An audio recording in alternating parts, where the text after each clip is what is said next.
به نام خدا. سلام دوستان عزیز، حالتون چطوره؟ من مهدیم و خوش اومدیم به این ویدیو.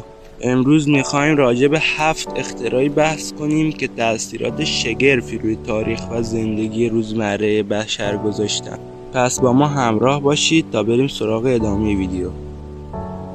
اختراع اول، چرخ برای اولین بار در حدود 3500 سال قبل از میلاد در بین النهرین اختراع شد. این اختراع ساده به پایه‌گذاری تمدن‌ها و تجارت کمک بسیاری کرد. استفاده از چرخ در حمل و نقل، کشاورزی و همچنین ایجاد ابزارهای ساده مانند چرخ ریسندگی بود. نقش چرخ در دنیای امروز همچنان پررنگه. از خودروها و دوچرخه‌ها گرفته تا ماشین‌های صنعتی و سیستم‌های مکانیکی، همه به چرخ وابسته‌اند. اختراع دوم، چاپخانه. فردی به نام یوهانس گوتنبرگ در سال 1440 چاپخانه را اختراع کرد. این دستگاه به گسترش اطلاعات و دانش کمک کرد و رنسانس را شتاب بخشید. قبل از چاپخانه کتابا به صورت دستی نوشته می شدن، به همین دلیل محدود و بسیار گران قیمت بودن. چاپخانه امکان تولید انبوه کتاب ها را فراهم کردند و به گسترش دانش کمک زیادی کردند. اختراع سوم، برق. اختراعات مرتبط با برق توسط دانشمندان مثل بنجامین فرانکلین، نیکولا تسلا و توماس ادیسون به ثبت رسیده. برق به عنوان یکی از ستونهای اصلی زندگی مدرن باعث روشنایی منازل، به حرکت درآوردن ماشین‌ها و توسعه صنعت شد. امروزه برق در همه چیز، از خانه‌ها گرفته تا صنایع بزرگ مورد استفاده قرار میگیره و بدون اون زندگی مدرن غیر ممکن میشه. اختراع چهارم، اینترنت در دهه 1960 به عنوان یک پروژه نظامی به نام آرپانت شکل گرفت و بعدها به یک شبکه جهانی تبدیل شد. اینترنت به مردم اجازه داد تا با یکدیگر از سر جهان ارتباط برقرار کنند و اطلاعات رو به سرعت به اشتراک بذارند.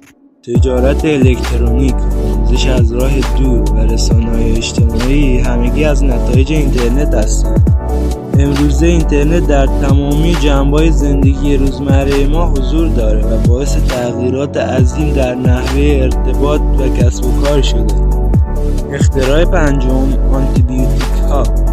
در سال 1928 الکساندر فلمینگ پنیسیلین رو کشف کرد. این انقلابی در علم پزشکی ایجاد کرد. قبل از آنتیبیوتیک‌ها بسیاری از بیماری‌های عفونی مرگبار بودند. این داروها جان میلیون‌ها نفر رو در جهان نجات دادند و باعث کاهش شدید مرگ و میر ناشی از عفونت‌ها شدند.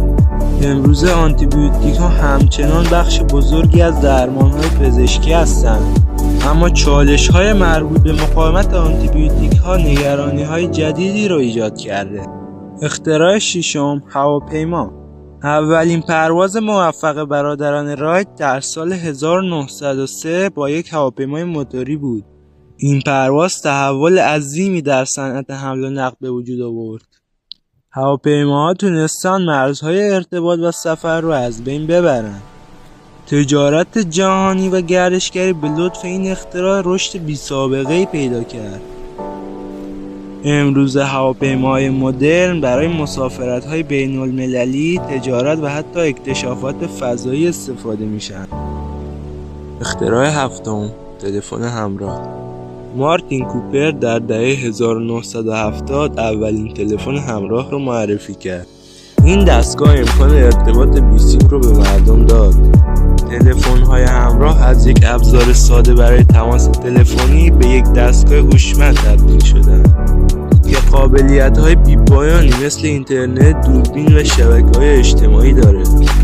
امروزه تلفن‌های هوشمند بخش جدای ناپذیری از زندگی روزمره شدن و میلیاردها نفر در سر جهان از اونها استفاده میکنن.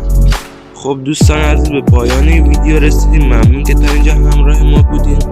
این بود خلاصه‌ای از 7 اختراعی که جهان رو تغییر دادن و همینطور تأثیر اونها روی زندگی روزمره ما. لطفاً در مورد ویدیو نظر بدین و از ما انتقاد کنید. اگه به این نوع ویدیوها علاقه دارین لطفاً کانال تاپ 7 رو دنبال کنید. خدا پشت و پناهتون.